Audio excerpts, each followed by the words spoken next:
le système politique israélien, qui est souvent critiqué, était relativement stable. C'est-à-dire que, on était à la 21e Knesset à l'époque. 21e Knesset pour un État d'Israël qui avait 70 ans, ça veut dire une moyenne de 3 ans par Knesset. 3 ans, alors que le maximum est de 4 ans ou de 4 ans et demi. Sachant que... Ce n'est pas si mal.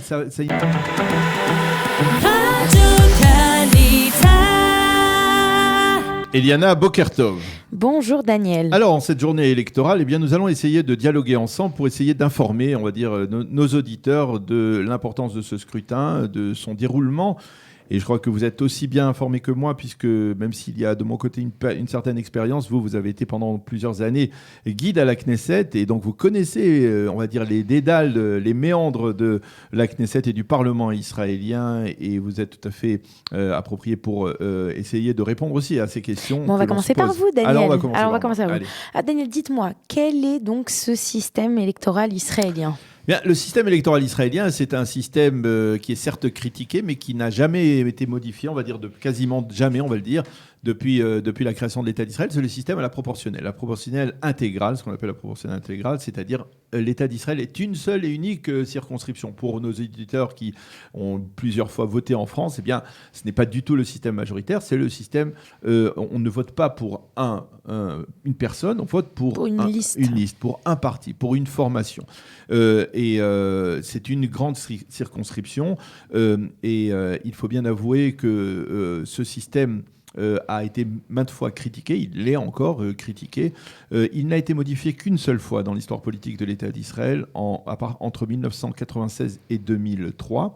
Lorsqu'il a été décidé par loi de modifier le système qui permettait l'élection du premier ministre.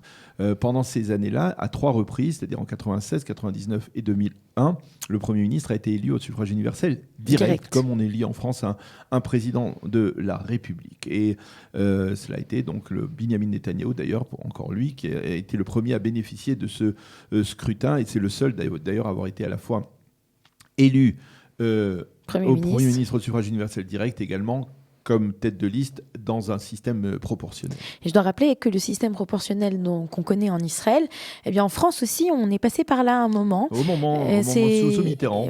Non, c'est pas ça que je voulais dire. C'est que la 4e République, c'était le même système.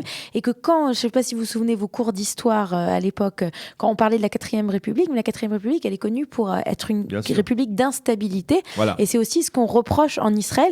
C'est la raison pour laquelle peut-être on a aujourd'hui les 4e élections en 2 ans. Alors, c'est la raison pour laquelle il y a en 2000, très rapidement, au bout de 3 consultations électorales, on a compris que ce n'était pas approprié au système israélien, cette élection du Premier ministre au suffrage universel direct, cette élection d'un président de la République israélienne, si l'on peut dire, parce qu'on a constaté que derrière le vote, c'est-à-dire les Israéliens votaient à l'époque avec un double bulletin de vote, un pour le Premier ministre, un pour le parti. Et on s'est rendu compte... Un peu comme dans les municipalités, en fait. On s'est rendu compte à l'époque que, après avoir voté pour le Premier ministre de leur choix, les Israéliens votaient aussi pour le parti de leur choix. Et on a constaté une fragmentation de l'échiquier politique israélien.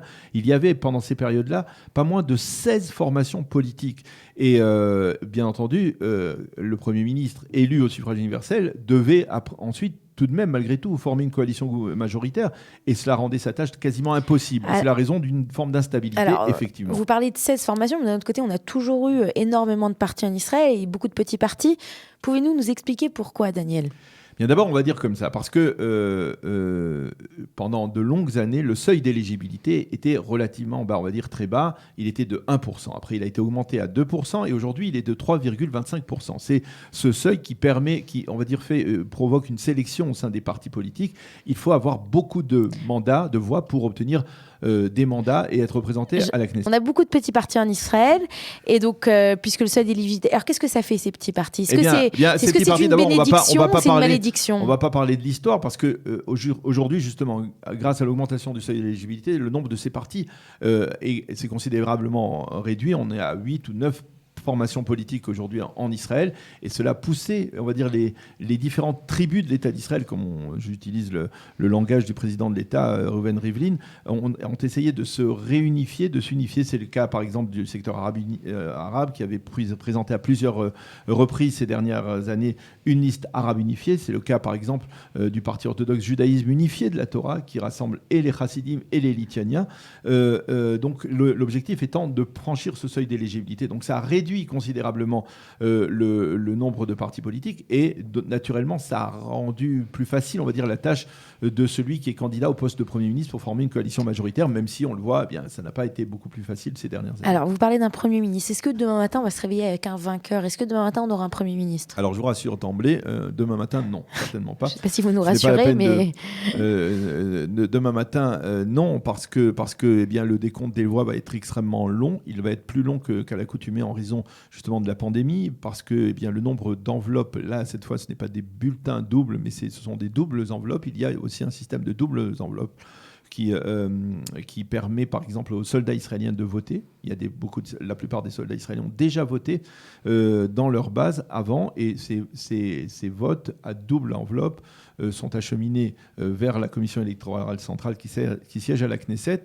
Elles ne sont décomptés qu'à partir de demain, dans l'après-midi. Il y en a entre 400 et 500 000. À part le décompte des voix, imaginons que même on finit le décompte des voix dans 3 jours. Dans 3 jours, on a un Premier ministre? Non, dans 3 jours, non. Je vois où on veut dire. Alors, dans 3 jours, on a les résultats définitifs. À partir du moment où on a les résultats définitifs, normalement, le Premier ministre, le président de l'État, qui a un rôle à jouer, et précisément à ce stade-là, doit attendre la publication des résultats officiels. C'est-à-dire, ces résultats, ils interviennent en général une semaine après le scrutin. Après la publication des résultats officiels, dans l'absolu, le président de l'État entame des consultations auprès des différents chefs de partis, des têtes de liste de chacun de ces partis. Chacune de ces têtes de liste vient voir le président et dit, voilà, je recommande telle ou telle personne pour former la prochaine coalition gouvernementale. Le président prend sa calculette, il fait ensuite ses calculs. S'il trouve qu'il y a une majorité pour un des candidats, une majorité, on va dire, absolue, de 61 députés qui rassemblerait les partis qui le soutiennent, eh bien, il confie presque automatiquement, très rapidement, à cette personnalité le soin de former un gouvernement. Sinon, eh bien, il y a plusieurs cas de figure. Il peut confier... Alors, une précision, un bémol, il n'est pas obligé de confier au chef du parti le plus important. C'est d'ailleurs un des grands débats aujourd'hui. En 2009. Voilà, en 2009, par exemple, il y avait le parti Kadima qui avait de Tzipi Livni, qui avait plus de mandats que le Likoud, mais il était dans l'impossibilité de former une coalition majoritaire. À l'époque, eh bien, Shimon Peres, qui était président de l'État, avait tout de suite compris qu'il n'avait pas d'autre solution que de confier à Benyamin Netanyahou le soin de former la coalition majoritaire. Et donc, ça arrive fréquemment. Il y a une volonté, lorsque la stabilité sera revenue sur la classe politique israélienne, de proposer un amendement à cette loi qui fasse que, en fait, le chef du parti le plus important soit désigné par le président de l'État. Alors, le président, pas avant, on va être très, très clair, pas avant, bien avant après la fête de Pessah, bien on ne saura qui sera désigné par le président de l'État, Reuven Rivlin, pour former le gouvernement. Alors, à partir du moment où le nouveau, cette personne qui est donc à la tête de ce parti, qui est censé pouvoir former une coalition, reçoit le mandat des mains du président, combien de temps est-ce qu'il a pour former une coalition? Alors, il a, au total, on va dire, il a 28 jours, une première période de 28 jours. Jours ouvrés? Non, jours décomptés, comme ça, y compris les Shabbats et les veilles de fête. 28 jours, à laquelle on peut rajouter une deuxième période de 14 jours. Au cours de la crise politique de ces 2 dernières années, on avait commencé comme cela, mais on a vu que ça faisait perdre beaucoup de temps, et d'une certaine manière, le président de l'État a instauré le fait que si la personnalité ne parvenait pas à former sa coalition gouvernementale dans les 4 premières semaines, donc, eh bien, la balle passait, on va dire, le mandat passait dans l'autre camp ou à l'autre candidat. Et donc, dans l'absolu, 28 jours plus 14 jours, ça fait 42 jours. Et si aucun des candidats ne parvient à former une coalition majoritaire, eh bien, la balle va dans le camp de la Knesset. Et la Knesset doit se trouver, ça s'est produit, on a essayé de le faire ces 2 dernières années dans le cadre de la crise politique aiguë, un candidat qui qui serait capable de former cette coalition. Finalement, ça n'a pas abouti là aussi, et c'est la raison pour laquelle la Knesset, les différentes Knesset se sont automatiquement dissoutes, et on n'a pas véritablement réussi à sortir de cette crise politique. Alors, qu'est-ce qui est en jeu dans cette coalition ? Est-ce qu'on parle seulement de ministères ? Est-ce qu'on parle... Dans ces accords de coalition, qu'est-ce qui est en jeu ? Les accords de coalition, c'est en fait tous les accords qui sont signés entre les différentes formations qui réclament, on va dire, à la fois des ministères. Mais pourquoi est-ce que c'est tellement compliqué de faire une coalition ? C'est compliqué parce qu'il faut trouver des gens qui sont prêts à s'asseoir à la même table. À s'asseoir à la même table, mais aussi être... Là, c'est devenu de plus en plus compliqué. Puis c'est un gâteau qu'il faut se partager. Tout le monde veut certaines parts. Alors, il faut se partager. Mais là, ces 2 dernières années en particulier, la crise politique ambiante a permis de montrer que finalement, à partir du moment où on passe du système du choix d'un parti au système du choix d'un homme, et que finalement...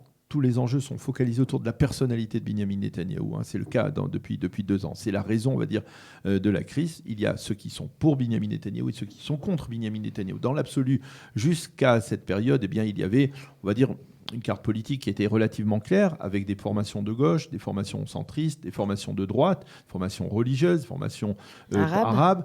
Et les choses étaient relativement claires. Et donc, les jeux étaient relativement simples. La gauche avec la gauche, la droite avec la droite. Ou, s'il y a une impossibilité, alors en gouvernement d'union nationale, entre gauche et droite, c'est arrivé à de multiples reprises, en particulier en 1988, avec un gouvernement de rotation.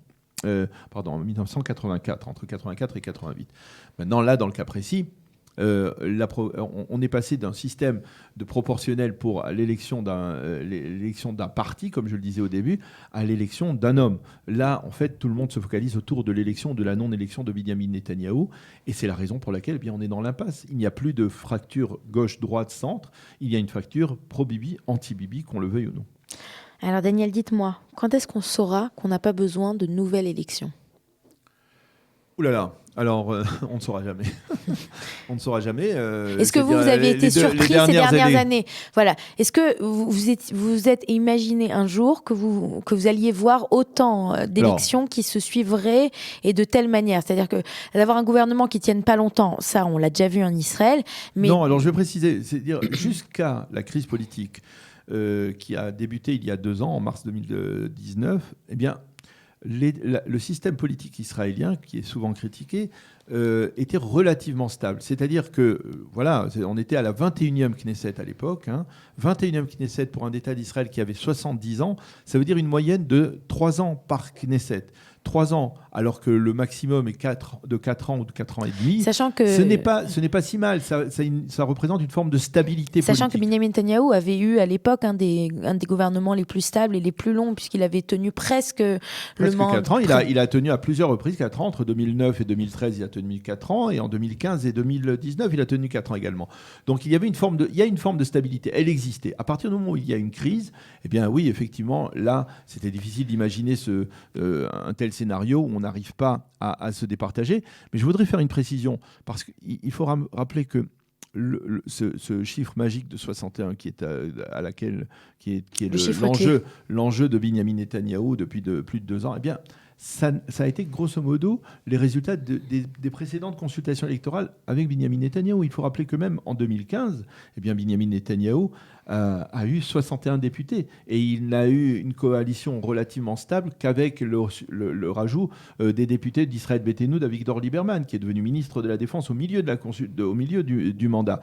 Là aussi, on était à 61 et je vous rappelle que Binyamin Netanyahou, déjà à l'époque, rappelons-le aujourd'hui parce que c'est important puisque les enjeux se ressemblent, à l'époque avait dû céder à Naftali Bennett qui avait à l'époque, je crois, 6 ou 7 députés, et il avait dû le confier à Naftali Bennett et à Ayelet Shaked 2 portefeuilles extrêmement importants, le ministère de la Justice et le ministère de l'Éducation, parce que il avait absolument besoin des voix de Naftali Bennett. Alors c'est ça aussi, dans le système israélien, souvent les petits partis ils prennent une place et ils ont une importance et ils peuvent des fois changer toute la donne, et c'est pour cela qu'ils peuvent demander gros et beaucoup.